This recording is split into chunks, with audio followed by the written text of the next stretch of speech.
Hello, everybody. Do I echo too bad this way? No? Okay. Hi, everybody. My name is Lou Weaver. My pronouns are he and him. I am a queer trans man and an advocate and an activist here in Houston. We're here today because we have two stones over here marking the LGBTQ plus community members that we have lost recently or over the past 10 years due to hate crimes. So I want to start us all off tonight with a quick moment of silence for those that we have lost: Erin Shearhorn, numerous trans women of color, including Tracy Single, Asia Foster, and Iris Santos.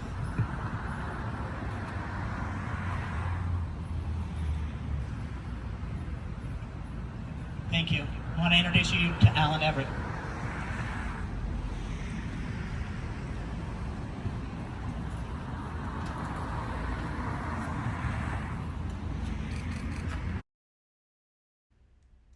Thank you to everyone for being here. And a special thanks to all who helped make this garden and this event possible. Just in case you don't know, the Montrose Remembrance Garden is a place of reflection dedicated to LGBT victims of violence, hate crimes, and bullying. The Transgender Day of Remembrance honors those who lost their lives due to hate and violence over gender identity or expression. A friend of mine was asking me last week, why is this garden important to you? Good question. I always thought it was important to me and to the community. But I never really thought exactly why. Yes, of course, it is important because it acknowledges the loss of our loved ones. But even more, because the Remembrance Garden makes a statement just by being here. By existing as a public marker, or as a monument of sorts, it says these people were, and are, important to us. We love them. And we are outraged by the senseless way they were taken away from us, whether done by murder, or bullying, other violence, or by any other hate crimes. I recall an experience I had at the garden 5 years ago, shortly after the mass murders at Pulse nightclub in Orlando, Florida. Early one morning, about 2 a.m., I was leaving TC's, saying goodbye to my friend, Ramon, and heading towards my car on Hyde Park. I was walking past the Montrose Remembrance Garden, where a lot of people had recently left flowers, candles, letters of sympathy, and teddy bears, etc., for the victims of violence at Pulse in Orlando. I was asked by a young man if I was okay. Yes, I answered, but there were several other young people there who were contemplative, and some were overwhelmed with grief. We all paused to take it all in and to talk about recent events, including the tragedy in Orlando and the vigils that were being held all over the country for the victims. The young women and men at the garden were telling me how this tragedy was their 911, their Stonewall, their series of assassinations, like I remembered in my youth, for John Kennedy, Martin Luther King, Robert Kennedy, and later for San Francisco's Harvey Milk and Mayor George Moscone. We all felt the sorrow and grief for the senseless killings that take place largely because of hatred by one human being towards another human being. For these young people, just barely in their 20s, it was a shocking realization of some horrible realities in the world, something some of them had not experienced before, as adults. And it was overwhelming. We all remained at the Montrose Remembrance Garden, lighting candles and consoling each other for over an hour. It was a sad, poignant, yet very heartwarming experience for me, even then, at my age of 65. Now, today, I am elated to know that our little garden finally has a permanent home here within the newly created, beautiful Avondale Promenade Park. Thank you to everyone.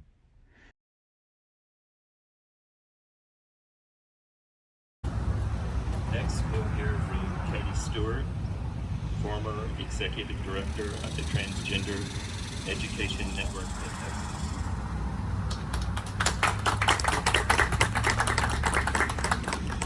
Thank you, Ellen. You know, for me, these markers represent that word community.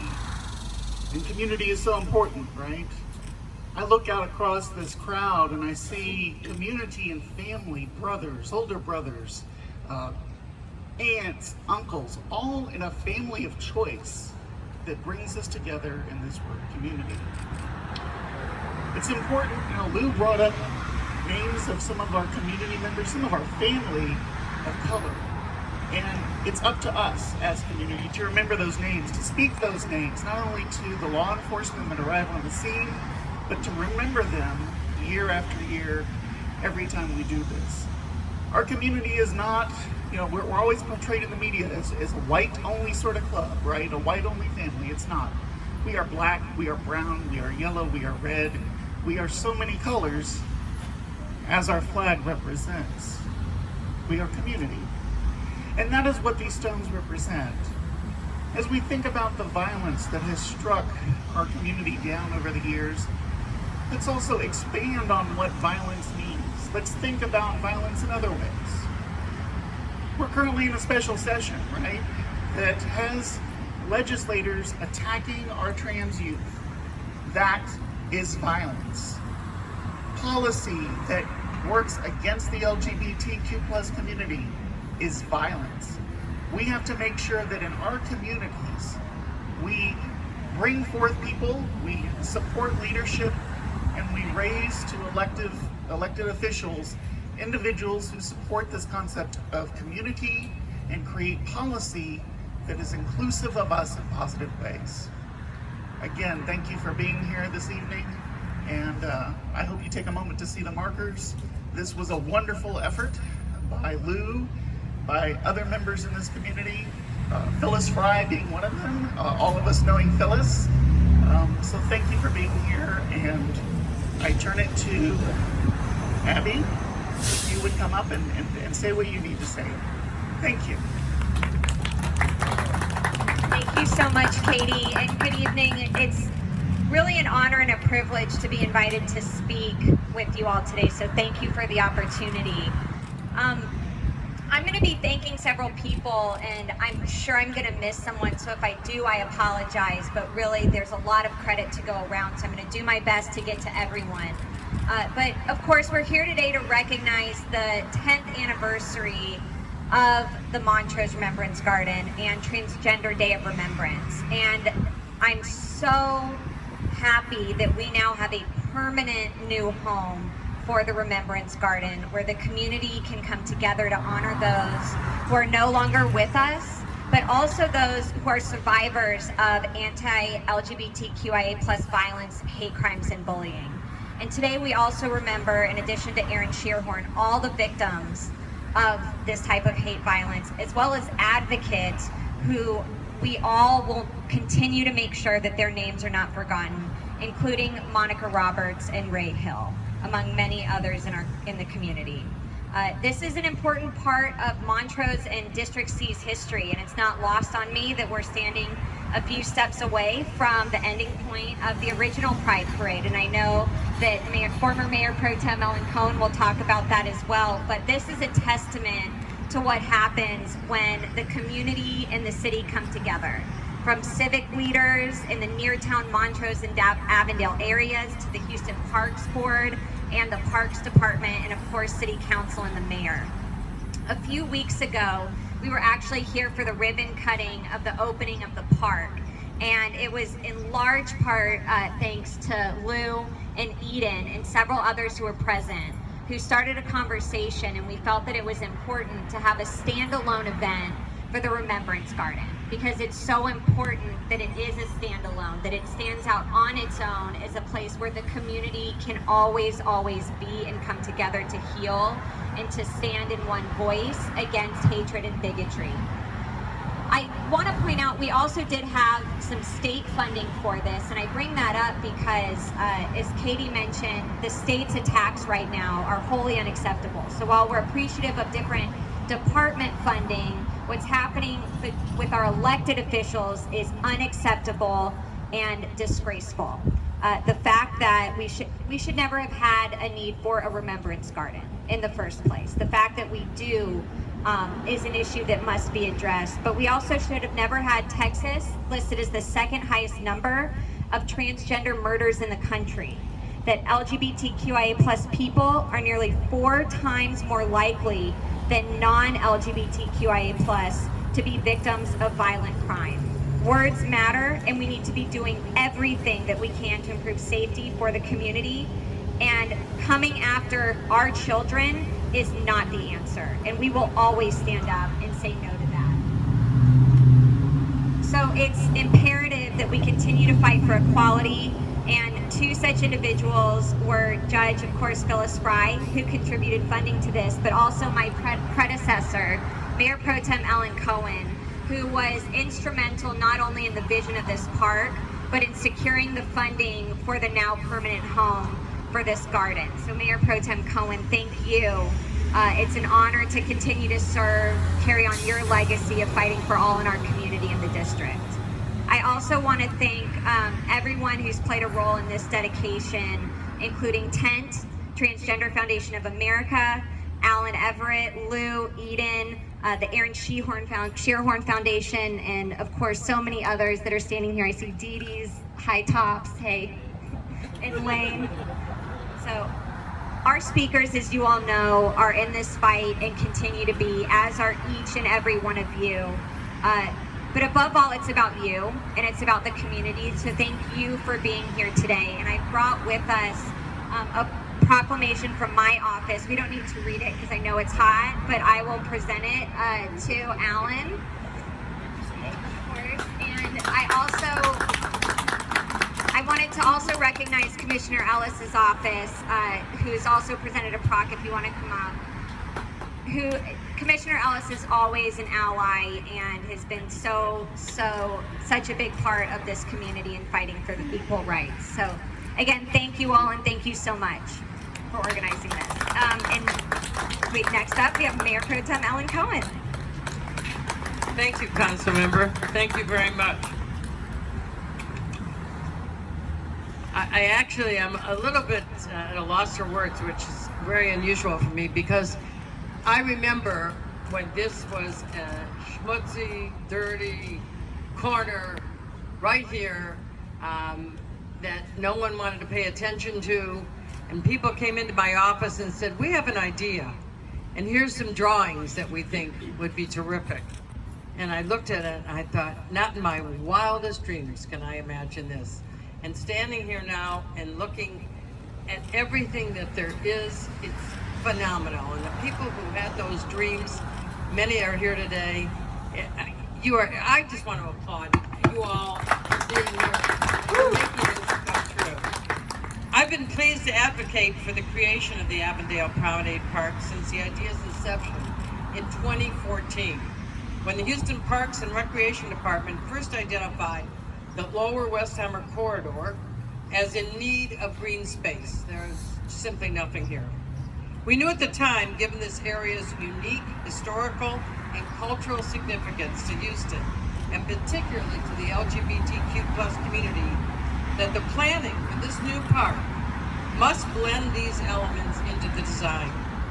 We worked with Avondale and Montrose neighborhoods, and the plans we crafted together are particularly fantastic because they are so unique for this neighborhood.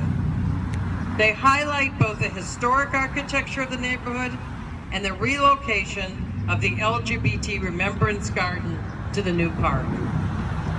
The garden serves, as many have mentioned, as a memorial honoring Houston's LGBTQ+ victims of violence. And moving it from a private property to the park ensures that it will be protected permanently at its new public home. No one's going to take this away from us. This is a particularly fitting location because the intersection adjacent to the park served as the stopping point for the annual Houston Pride Parade. And just down the block is a street where we were able to paint a rainbow crosswalk. So many of you have seen that, so it's perfect. This is a true community, and this is a true community park. And I'm so proud to see it become a reality. I want to thank Mayors Turner and Parker for their strong support, the Houston Parks and Recreation Department for their hard work and expertise, and especially District C Council Member ABBIE KAMIN for bringing this project home. She crossed the finish line with it. Congratulations to you all. You are most deserving. Thank you. And now, Lane Lewis, former Harris County Democratic Party Chairman. Thank you. When I was in my early 20s, I'm 54 now, so this was a few years back, there was a club right up the street called Heaven. And my friends used to tease me that I would miss my own funeral to be at Heaven on a Saturday night to hear Scooter Bearden play house music, and that is not far from the truth. Now, I was living out in Pasadena, the other gay mecca, as I'm sure you know, those that have been to Pasadena. And I would drive into Houston very early on a Saturday night. Now, there were three main reasons why I would come early to Heaven on a Saturday night. One, you got in free between 10:30 and 11, and I was only about 22, so free was good. They had, I think it was either 50-cent well drinks or dollar well drinks until 11. And again, I was about 22, so cheap drinks were good. But the primary reason I left Pasadena early every Saturday night to get down to Heaven by 10:30 was because we were being hunted. This was probably about 6 to 8 months before Paul Broussard was murdered. But we were literally being hunted in the streets. It was a game for these young men and boys, and I use both of those words loosely. They would come in from Pasadena, the Woodlands, other areas, to hunt gays because fun, I guess, right? How much fun can you have with a baseball bat and a 2x4? And so what I would do is I would get down here right there, right behind Heaven. I forget what that street is called. Hyde Park. And I'd park right there by the stop sign. There used to be a row of kind of crappy houses right there. They're all gone now. But I liked that spot because it was really close to the back parking lot. It was free, I didn't have to pay. And there were houses right there on the corner where the club is and Hamburger Mary's is. So I knew if I needed help, I could run and bang on a door. Again, this was about 6 to 8 months before Paul was killed. One night, I pulled up and I would park, and I would sit in my car and I would wait, because you never wanted to walk alone. So I would sit in my car, and I would wait till another car parked near me, and they would get out, and then I would get out of my car and blend in. One night, the car pulled up, a couple of guys got out, and they began walking towards the back of Heaven. A truck pulled up right in front of them. I didn't pay that much attention to it at the time. I started to get out of my car, and as I did, I heard the passenger in the truck say, "Do you know where Heaven is?" And that caught my attention. One of the guys said yes and began to point. The driver and the passenger locked eyes with me. So now it's 3 guys, not 2. They said thank you. They made a right-hand turn and began going north, I suppose it was. And as they passed by, I was careful not to make eye contact, but I'm a pretty tall guy. So I was able to peek, kind of do one of these over the bed of the truck. And sure enough, there were 2 young men laying flat in the back of the truck, because that was part of the game. They would ask you where a gay club was. If you said you knew, they would come out of the bed of the truck, beat you, jump back in, and race off. I remember when I caught up to the guys that were now kind of in front of me, looking behind them, I said, "Guys, you need to get off the street. We get into the bar, because they're gonna come around. They're gonna make the block." Fortunately, nothing happened that night to us. That can't be said for a lot of people. And I wish I could say things have improved, but I'm not so sure they have, particularly for people of color and the trans community. So this space not only reminds us of the past, but it should also serve to remind us to stay vigilant for the future. Thank you.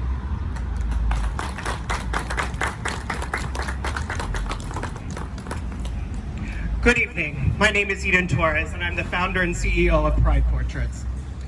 We have lost far too many transgender humans in Houston and across the world to anti-trans murder. Trans people navigate this world many times alone and in constant fear of our lives. I am very aware that anytime we have an event in a public space that is advertised online, we are all at risk, even tonight. Another form of anti-trans violence that has taken so many is the lack of affirming healthcare or access to healthcare. This is a reality not because of a broken system, but because there has never been a system in place for transgender humans. The second we enter this world as an out trans or gender expansive human, the world we once knew closes its doors to us. We are far too often losing our families, our homes, our jobs, and in turn, access to healthcare. When we get sick, where do we go to be treated with dignity in our hour of need? Many providers say they are LGBT friendly, but more times than not, what they really mean is they are LGB friendly. This is not only a global health crisis, but another form of anti-trans violence. How many have we lost to this? We don't know because there is no data. I would, however, assume that the majority of this issue affects BIPOC trans folks more than others. How many of us don't have the ability to self-advocate?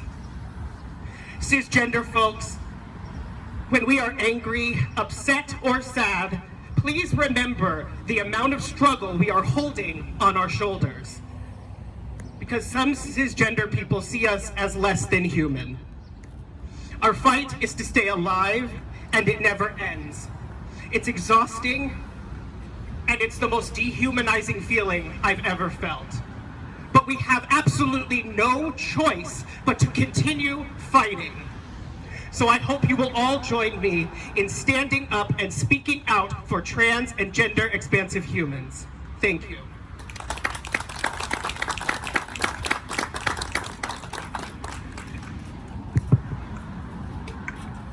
Okay, so my name is Dee Waters. My pronouns are she, her, and hers. Oh, can you all hear me now? Okay. Damn, I can hear me too. Okay, so my name is Dee Waters. My pronouns are she, her, and hers. First and foremost, thank you all so much for being here. So I got to do a little something real quick so you all can give me a second. So Lou, I apologize from the bottom of my heart. I was supposed to read to you all, and that's not what's going to happen. The reason being is because I was handed these 3 cards. And see, some of you all don't understand what is taking place within these 3 individuals who's just pieces of paper that sit in my hand. I held an event and we identified her within hours, right? I did her funeral. Like, me and Monica rented a van and we like brought kids from up the street to her funeral. And like, this caused a lot for me. Iris Santos, like, what you doing?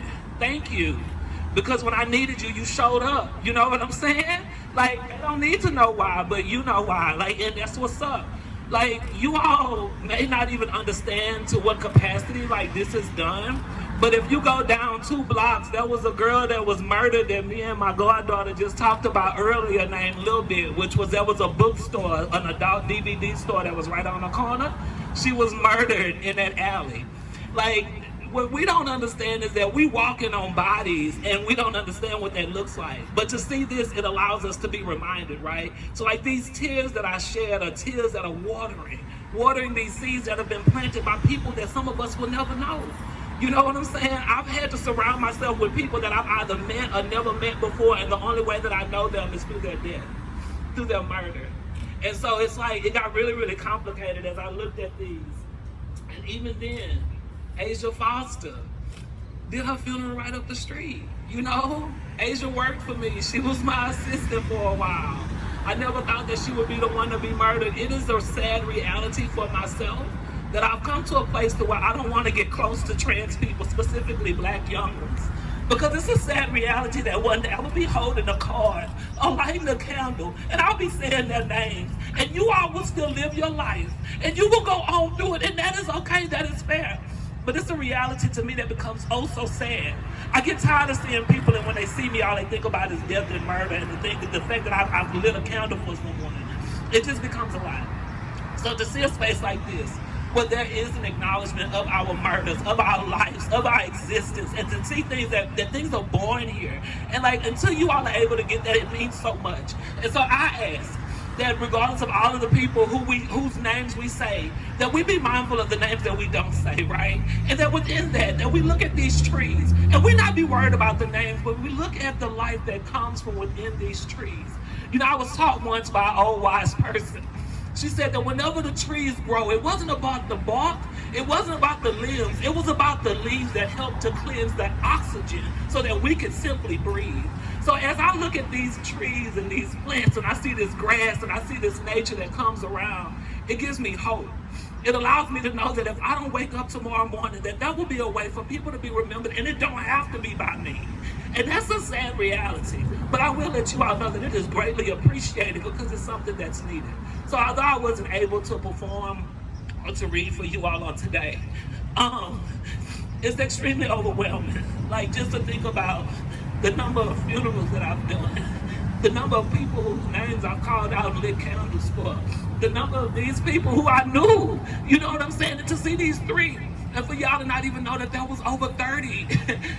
Like, there's a person right now who's trans that was just shot recently, who's paralyzed dang near. And like, this is what's happening in our city, in our state. So this is one step. Like, on the real, this gentleman was talking about like being on the street, right? So 2 blocks over where Lil Bit had got murdered at, you know how like you was talking about people on the back of the truck? See, we was doing survival sex work. They didn't hide on the back of the truck. They leaked themselves out the windows and shot us with BB guns, paint guns, real guns. Like, you know, threw bricks at us, eggs at us, food, all kinds of stuff. So just to see something here, it makes me feel a little bit prouder because I feel like it's a slap in the face to the people who spit in ours. So thank you all so much for being here. My bad, I'm crying. But, you know, it really, really means a lot. And it's good to see you all here. And honestly, even without seeing you all here, it's good to see something like this here. I never thought that whenever I laid people to rest, that would be a space that people can come to and not have to see a cemetery to be able to remember and acknowledge what is taking place. So this means a lot. So shout out to all of you that were involved, and thank you so much.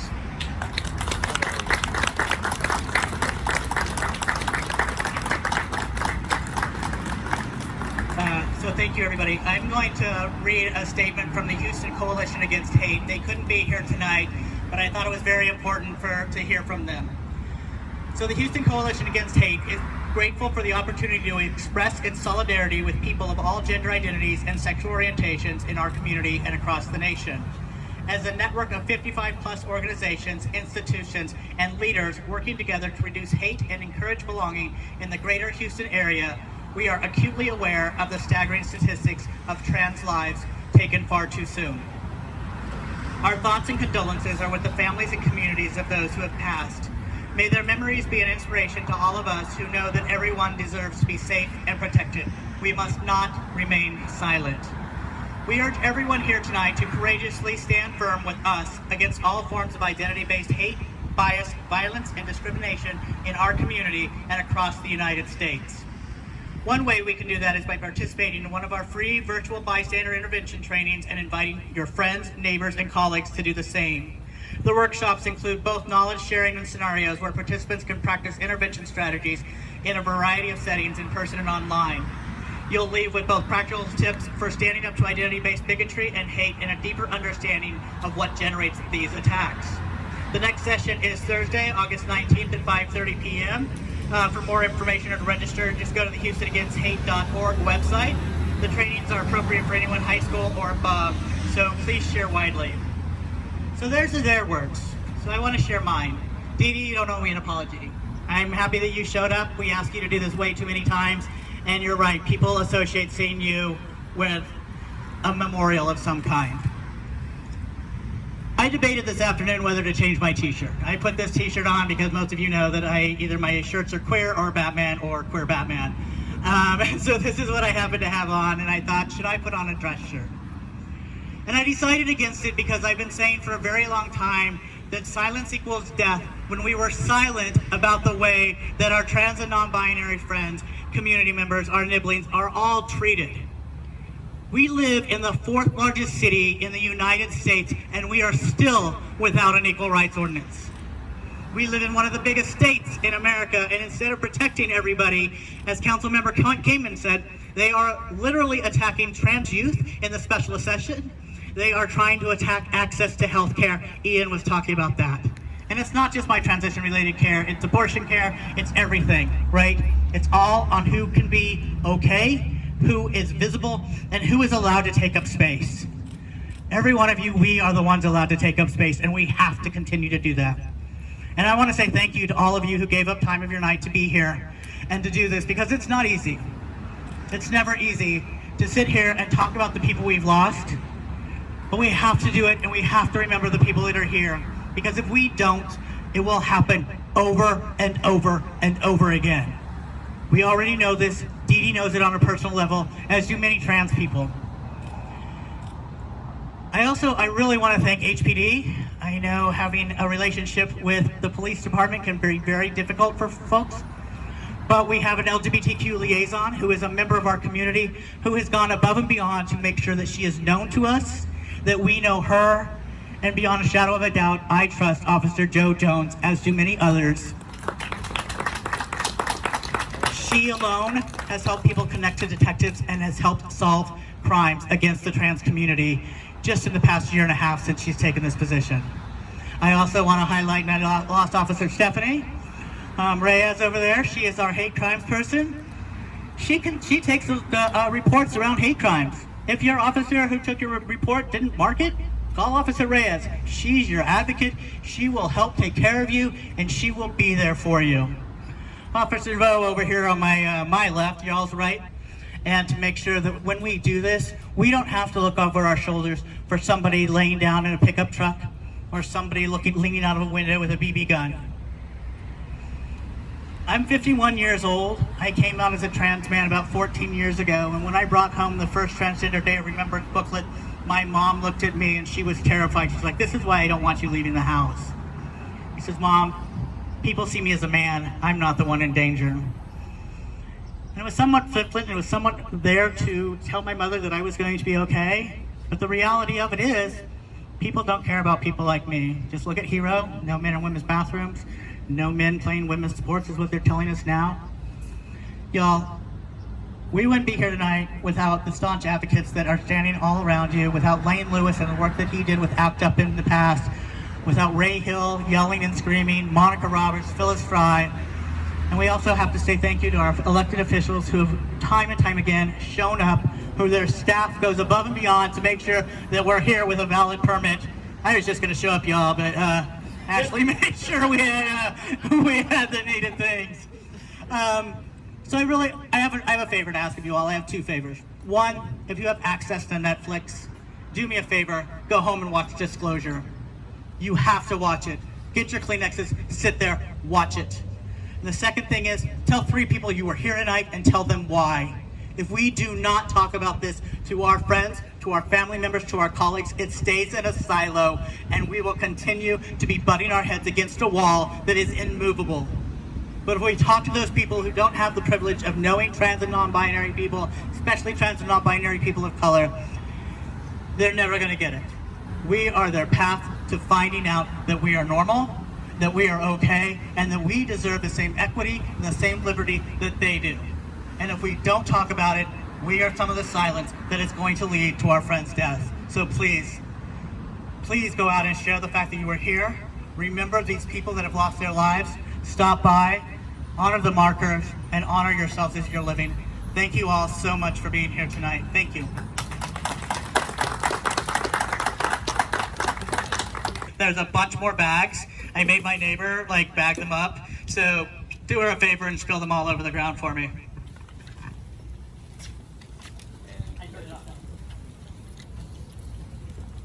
Let me invite you to walk over to the triangular flower bed over there. That's where the actual core of the Montrose Remembrance Garden is. And that's where we have the two plaques, the one for the Montrose Remembrance Garden and the one for the Transgender Day of Remembrance. Thank you.